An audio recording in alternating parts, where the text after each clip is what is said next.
नमस्कार दोस्तों, आप सभी का बहुत बहुत स्वागत है आपके अपने YouTube channel brothers education point पर। एमपी कांस्टेबल की परीक्षा को लेकर जो असमंजस की स्थिति बनी हुई थी उसमें अब निर्णय हो चुका है। कोरोना संक्रमण के चलते बार बार जो पीईबी की परीक्षा टल रही थी, उनमें फाइनल निर्णय आ चुका है कि जनवरी 2022 में पुलिस भर्ती से होगी शुरुआत और अप्रैल तक पीईबी की 10 परीक्षाएं होंगी आयोजित।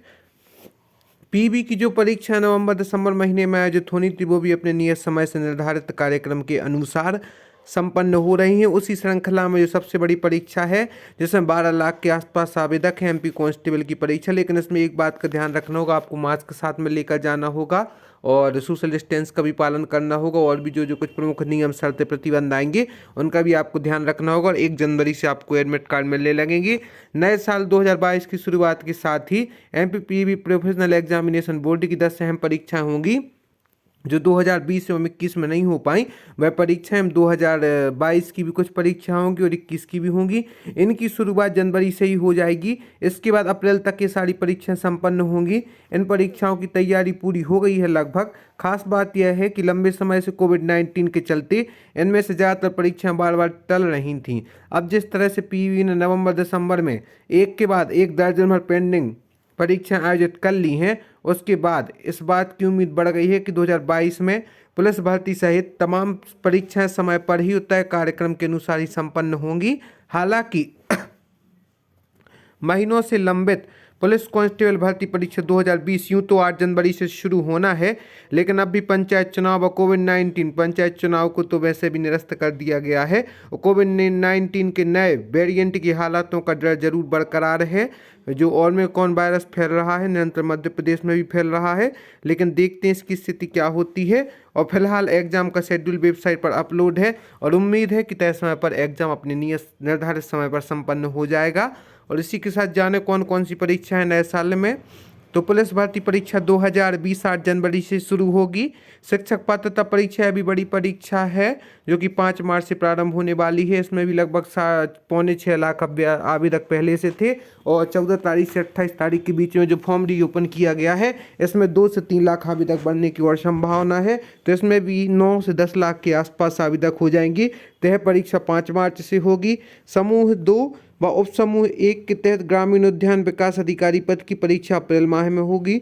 समूह 4 सहायक grade 3 stenotypist stenographer data entry operator पद के लिए अप्रैल में होगी। समूह 3 उपयंत्री भर्ती परीक्षा अप्रैल में होगी। समूह 1 व उप समूह 1 के तहत जिला प्रबंधक कृषि व अन्य पद की भर्ती परीक्षा अप्रैल मई में होगी।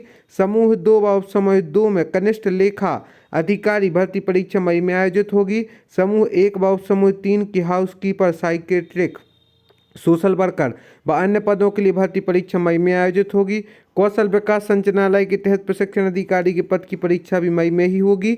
समूह 2 उप समूह 3 के सहायक लोक विश्लेषक रसायनज्ञ 2 व अन्य पद के लिए भी परीक्षा मई महीने में आयोजित होगी। इस प्रकार से जो 10 इम्पोर्टेंट परीक्षा में सर्वप्रथम तो पुलिस भर्ती परीक्षा है जिसमें सर्वाधिक उम्मीदवार हैं और उसके पश्चात जो है शिक्षक पात्रता परीक्षा जो कि 5 मार्च से आयोजित होनी है, इसमें भी काफ़ी मात्रा में उम्मीदवार हैं। और कोविड-19 के बाद यह सबसे बड़ी परीक्षा है, तो उसमें कोविड अनुरूप माहौल का आपको पालन करना होगा, सोशल डिस्टेंस, मास्क और सैनिटाइजर वगैरह का, और अपनी सावधानी के साथ आपको चलना होगा। तो 1 जनवरी से आपको अपने एडमिट कार्ड मिलने लगेंगे। जो सेंटर बनाए गए हैं उन पर भी सर्वाधिक 50,000 अभ्यर्थियों का एग्जाम इंदौर में होना है। और भी हर जिले को सेंटर बनाया गया है, हर जिले में सोशल डिस्टेंस का पालन करते हुए परीक्षा का आयोजन होगा। तो एमपी कांस्टेबल का जो जिन बच्चों ने भी उम्मीदवार ने फॉर्म भरा है वह अपनी तैयारी करते हैं। इसके बाद उनका फिजिकल टेस्ट भी होगा। और साथ ही साथ यदि आप पीएससी के नोट्स परचेस करना चाहते हैं तो डिस्क्रिप्शन बॉक्स जाकर इंस्टामोजी की लिंक से हमारे मुख्य परीक्षा प्रारंभिक परीक्षा के स्थल के नोट्स परचेस कर सकते हैं। आप सभी को बहुत बहुत धन्यवाद हमारे इस वीडियो को देखने के लिए। हम आशा करते हैं आगे भी हम आपके लिए अच्छे से अच्छा कंटेंट उपलब्ध कराएंगे और उसी प्रकार आप हमसे जुड़ी रहें। धन्यवाद दोस्तों।